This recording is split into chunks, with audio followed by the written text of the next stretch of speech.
Alrighty, guys, what's up? I'm Brady. I'm Cameron. I'm Claire. And I'm Skyler. This is our podcast for the final project. Today, we wanted to talk about historical context, environmental impact, economic significance, regulations, modern challenges, cultural and social aspects, and a future outlook on mining within Alaska.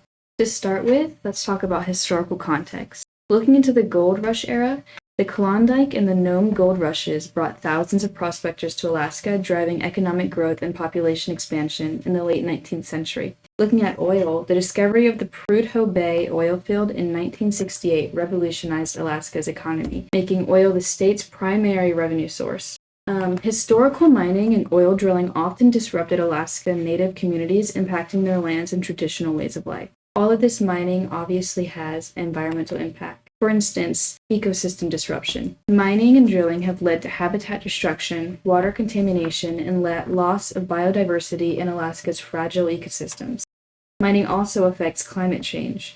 Extracting fossil fuels in Alaska contributes to global carbon emissions, while the state itself suffers from rising temperatures and melting permafrost. On the brighter side, companies and governments are increasingly focused on reclamation projects to repair mined and drilled lands, though effectiveness varies.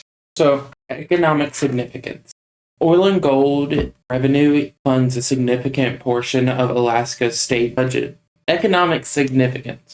Revenue for Alaska is led by oil and gold, which is a significant proportion of Alaska's state budget and Alaska's permanent fund, supporting residents through dividends.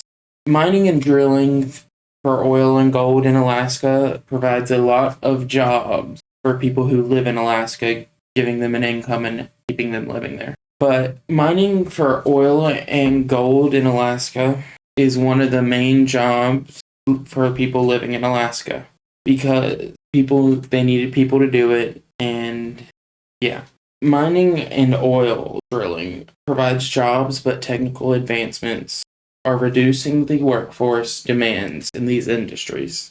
Alaska's economy has always been highly volatile, tied to the fluctuation of global oil and gold. Future outlook. Alaska faces the challenge of transitioning its resource-based economy to a renewable energy as fossil fuel use declines. There's an ongoing debate over tapping into untapped reserves of oil and other minerals in the ground in Alaska, because it may upset the balance of economy. Alaska's oil and gold industry plays a role in global market, influence geopolitical strategies, and international trade. Adding on to that, we're going to be talking about regulations. While there are obviously effects for mining in Alaska, both positive and negative, to prevent too many negative effects, there are regulations that are placed. These regulations consist of permits that mining companies and state claim owners must receive to mine on these lands.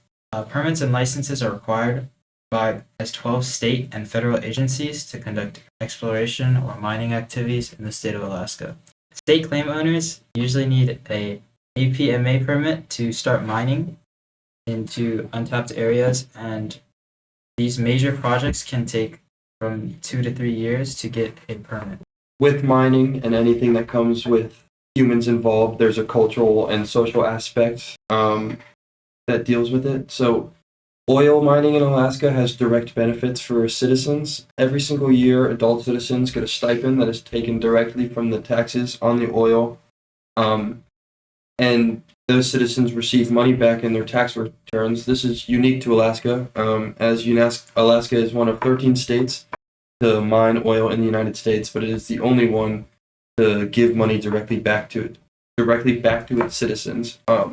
However, this isn't abnormal for Alaska, as Alaska is in the top 10 states for social service spending out of all 50 states in the United States. Mining legends in Alaska. There are stories of old gold prospectors and oil pioneers that remain a significant part of Alaska's cultural heritage, and their families and their families still live in certain parts of Alaska. Life in the resource-dependent towns, which are many towns in Alaska. So towns like Nome and Prudhoe Bay, rely heavily on mining and oil industries, shaping their economic and social dynamics. There are not many other jobs other than oil mining or gold mining anywhere in Alaska. It's hard to find small business. And then indigenous land rights. Many indigenous groups continue to advocate for their land rights and greater control over resource extraction on their territories. And so with these cultural and social aspects, they face modern challenges. So regulatory debates continue over balancing resource development with environmental protections, such as the Arctic National Wildlife Refuge, or ONWAR. ONWAR being the largest protected wildlife refuge in the United States, and being home to all three types of U.S. indigenous bears, that being polar, black, and grizzly bears. Technological advances, innovations in mining and drilling aim to reduce costs and environmental impacts while improving efficiency. And community perspectives, local opinions, and with the community perspectives, opinions in local communities are often divided between those valuing job creation and others prioritizing environmental conservation. In conclusion, although Alaska may not be the best resource for our new green world, it is still a necessary source of energy and income used all around the world. Thank you for listening.